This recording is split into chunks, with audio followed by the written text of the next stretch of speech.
Bonjour les amis, est-ce que vous connaissez la doucette, la blanchette, la boursette, l'oreillette? Non, pas vraiment? Eh bien c'est pour ça qu'aujourd'hui je suis dans le bassin nantais, à Saint-Julien-de-Concelles exactement, et je vais à la rencontre de Jean-Michel Ménard qui est producteur maraîcher pour qu'il nous explique comment est récolté, comment on pousse cette petite salade toute mignonne qui s'appelle la mâche. La mâche priméale bien entendu. Vous êtes prêts? Alors on y va. Salut Jean-Michel. Bonjour Willy. Comment ça va? Très bien. Bon alors, je suis surpris, la mâche ça pousse sous serre. Comme ça on est bien, on est à l'abri de la pluie et des intempéries, ce qui nous permet de faire des semis et des récoltes tous les jours. Tous les jours de l'année? Tous les jours de l'année, on sème et on récolte. Ah d'accord. Alors Jean-Michel, c'est quoi cette machine?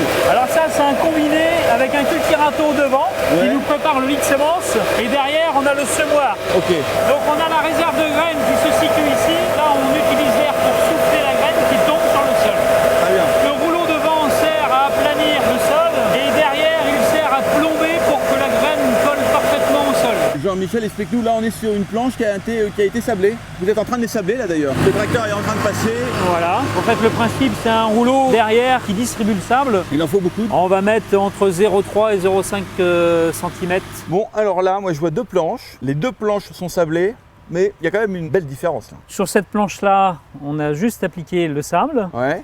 Et sur celle-ci, on a appliqué le sable et on a passé un rouleau par-dessus pour avoir une planche parfaitement plate. C'est important? Pourquoi? C'est hyper important pour la récolte. Parce que quand on va venir récolter, on va le voir tout à l'heure, on a une lame qui passe à la surface du sol. Il faut que ce soit plat. Alors le en plus tout cas, plat possible. c'est méga nickel. C'est magnifique. Là, ça c'est nickel. Waouh. Bon, maintenant donc, On est parti pour la la récolte.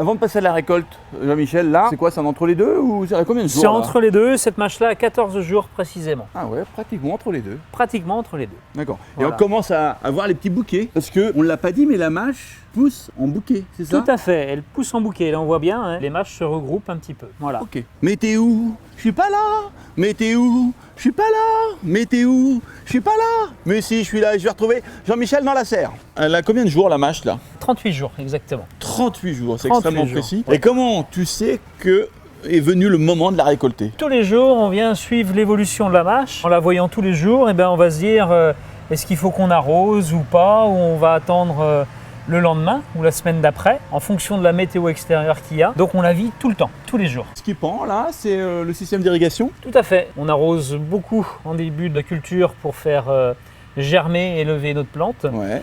Et après, une partie de l'art du métier réside dans cette irrigation, à arroser plus ou moins en fonction de la météo, pour avoir des plantes qui soient le plus costaud possible et le plus goûteuse possible. Quels sont, Jean-Michel, les points élémentaires pour faire une bonne mâche? Il y a le sol déjà. Alors, un sol sableux avec un peu d'argile, un peu de limon. Ouais.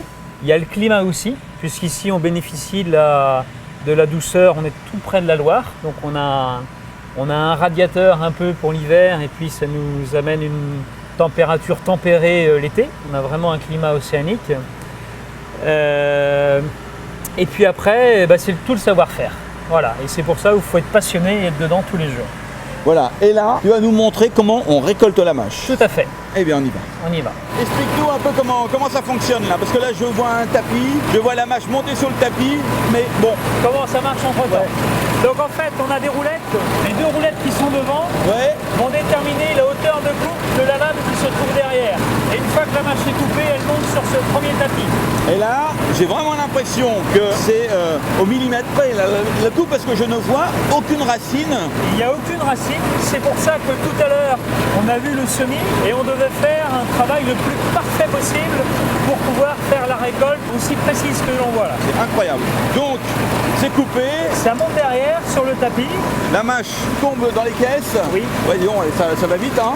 Ça va Et assez vite. une fois qu'elle est en caisse, qu'est-ce qui va se passer? Nous allons l'expédier à la station d'expédition. On va refroidir ces palettes-là. Ouais. Elles vont passer une nuit au frigo. Et ensuite, ça va être mis en barquette pour faire des barquettes priméales. Ok, très bien. Jean-Michel, merci pour toutes ces explications. Bonne continuation, bonne récolte. Merci. Et encore bravo pour la mâche que tu produis. Elle est vraiment superbe. Merci. Ciao, À bientôt. ciao. Au revoir. La mâche, bien entendu, ensuite il faut la laver, il faut la mettre en barquette, ça se passe ici. Alors on va rejoindre Alain. c'est parti. Comment ça va? Ça va très bien. En forme? Ouais. Je vais te présenter tout le process de lavage, Ouais, important. important dans la composition de pâte fluméale. Donc comme tu peux l'apercevoir, le premier bac c'est un bac de décantation, donc uniquement de l'eau claire avec un bouillonnement d'air, du but d'air, pour éliminer dans un premier temps une masse de sable. Un deuxième bac, toujours avec de l'eau claire, avec le système de bullage, pour continuer à éliminer le sable, avec un bac qui refroidit à 4 degrés pour rafraîchir la mâche, pour la mettre dans des conditions de transport optimales. Là, c'est le troisième bac. Troisième bac de lavage. Donc elle sort d'un bac, elle y retourne, elle ressort, elle y retourne, elle s'amuse bien la mâche ici en fait. Elle se promène. Alain, vraiment merci aussi de Je nous t'en prie, avoir merci. ouvert les portes. C'est toujours très intéressant de découvrir les coulisses. Voilà. Et puis à très bientôt. Merci, à bientôt. Bonne continuation. Merci. Ciao, Au revoir. ciao. On a fait le tour de la question. Je remercie bien entendu les équipes de chez Priméal de nous avoir fait découvrir leur métier, leur passion. Maintenant, et oui, il est l'heure de rentrer sur Paris. Alors je vous embrasse. À très vite. Ciao, ciao.